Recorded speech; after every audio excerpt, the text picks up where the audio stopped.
Kita akan membicarakan pemikiran Pythagoras, salah satu filsuf terbesar pra-Sokrates. Salah satu filsuf yang paling tidak asing namanya pada kaum terpelajar, karena namanya disebut di zaman kita masih di SLTP sampai perguruan tinggi bagi yang mengambil jurusan perhitungan. A pangkat 2 tambah B pangkat 2 sama dengan C pangkat 2 adalah rumus Pythagoras untuk mengukur segitiga siku-siku. Tetapi bukan hanya itu pemikiran Pythagoras, bukan hanya itu keilmuan Pythagoras. Ada banyak, mari kita saksikan.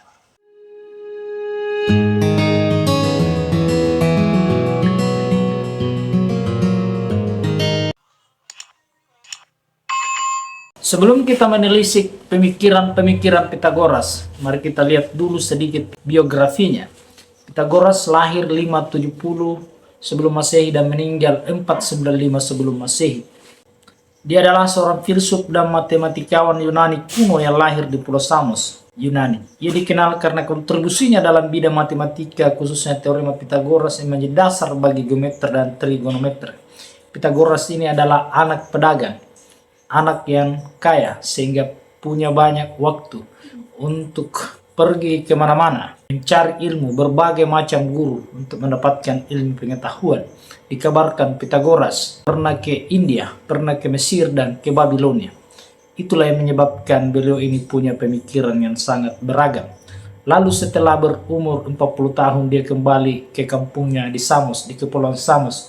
Namun rajanya waktu itu yang bernama Perikles agak tiran, sehingga 2 tahun kemudian Pythagoras keluar dari kampungnya lalu ke Kroton, Italia, dan di sanalah mendirikan sebuah sekolah yang kemudian murid-muridnya menamakan ajaran-ajaran Pythagoras itu bernama Pythagorean. Dan berikut ini adalah berbagai macam pemikiran Pythagoras. Yang pertama, ini adalah premis dari Pythagoras yang sangat terkenal. Pythagoras mengatakan bahwa number is rule the universe, bahwa hakikat alam semesta itu adalah angka. Dari angka-angka ini Pythagoras menjabarkan pemikirannya. Bahkan 1 dari sampai 10 itu merupakan simbol-simbol harmonisasi kehidupan. Angka 1 bagi Pythagoras itu adalah lambang permulaan, awal kehidupan. Kemudian 2 itu adalah materi. Materi selalu dualitas. Ada panjang, ada pendek, ada luas, ada sempit. Kemudian angka 3 itu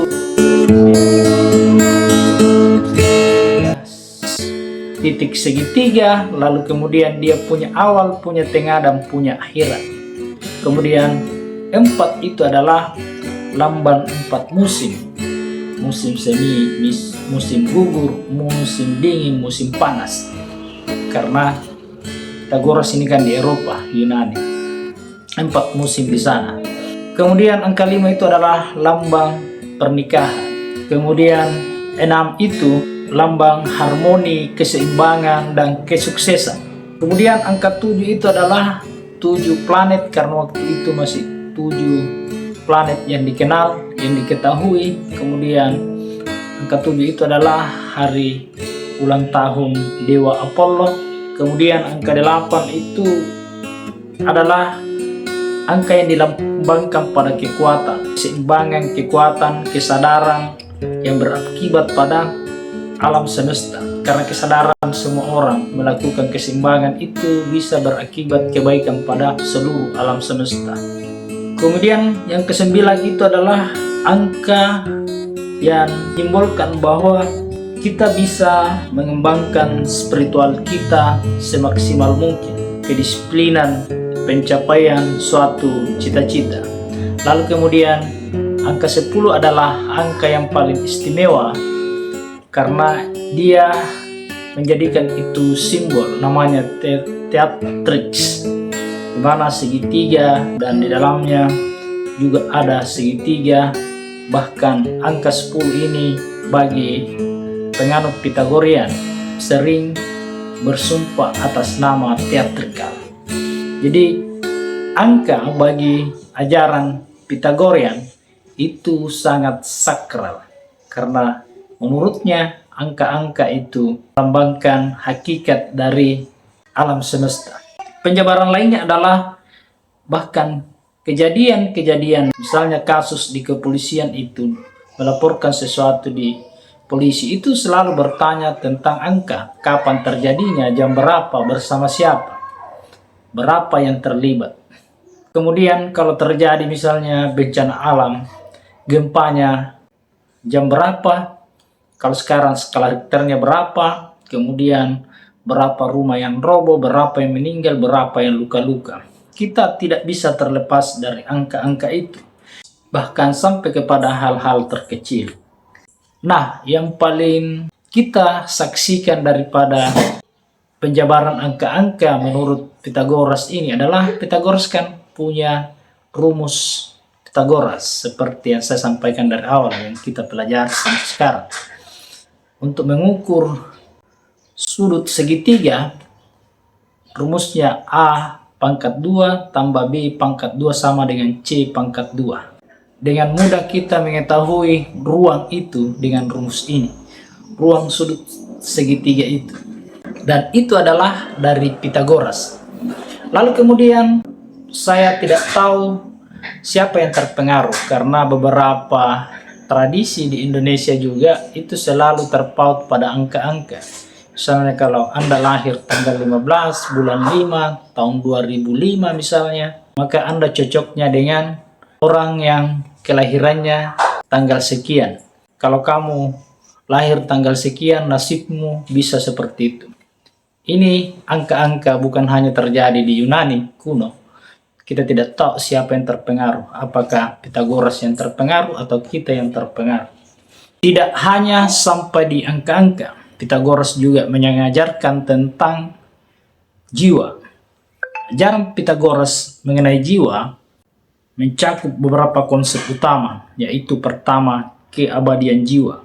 Pythagoras percaya bahwa jiwa manusia abadi dan tidak dapat mati. Setelah kematian, jiwa berpindah ke tubuh lain, baik manusia atau hewan, dalam proses reinkarnasi. Inilah mungkin ajaran yang dipengaruhi oleh India waktu itu, karena dikabarkan Pythagoras pernah ke India. Nah, menurut Pythagoras, reinkarnasi itu adalah jiwa yang telah mati akan bereinkarnasi ke dalam bentuk lain, tergantung pada tindakan dan perilaku semasa hidup. Tujuan akhir reinkarnasi ini adalah mencapai kesempurnaan dan pembebasan dari siklus kelahiran dan kematian. Kemudian pemurnian jiwa. Untuk mencapai kesempurnaan, jiwa perlu dimumikan melalui praktik spiritual seperti meditasi, pengendalian diri, dan hidup sederhana. Pythagoras juga mengajarkan pentingnya menjaga keseimbangan dan harmoni dalam hidup, seperti yang saya jelaskan di angka-angka tadi. Hubungan jiwa dan badan, Pythagoras memiliki pandangan yang kompleks tentang hubungan jiwa dan badan. Ia percaya bahwa jiwa adalah sebelum badan dan tidak tergantung pada badan, tetapi juga bahwa jiwa dapat berpindah dari satu badan ke badan yang lain. Menurut Pythagoras, tujuan hidup itu adalah mencapai kesatuan dengan yang ilahi dan memperoleh kebahagiaan sejati melalui pemurnian jiwa dan pengembangan kebajikan. Ini sangat berkaitan erat dengan semua agama. Dengan demikian, ajaran Pythagoras tentang jiwa menekankan pentingnya memahami diri sendiri.